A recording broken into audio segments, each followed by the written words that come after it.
तुम्हाला माहितीये, भारताच्या पहिल्या महिला शिक्षिका होण्यासाठी सावित्रीबाईंना दररोज 2 साड्या बदलाव्या लागायच्या.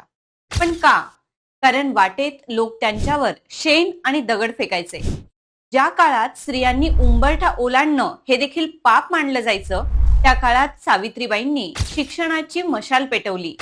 अपमान झाला, असंख्य यातना झाल्या, पण त्या डगमगल्या नाहीत. कारण त्यांच्याकडे जिद्द होती आणि जोडीला ज्योतिबा फुलेंची साथ. 1848 मध्ये पुण्यातील भिडेवाड्यात त्यांनी पहिली शाळा सुरू केली. तिथे फक्त वर्ग भरला नाही, तर अमानवी विचारांविरुद्ध पुकारलेलं ते बंड होतं. अनेकांना माहीत नाही, पण सावित्रीबाई एक उत्तम कवयित्री होत्या. त्यांचा काव्य फुले हा काव्यसंग्रह आजही आपल्याला जागे व्हा, शिका आणि संघटित व्हा हा संदेश देतो.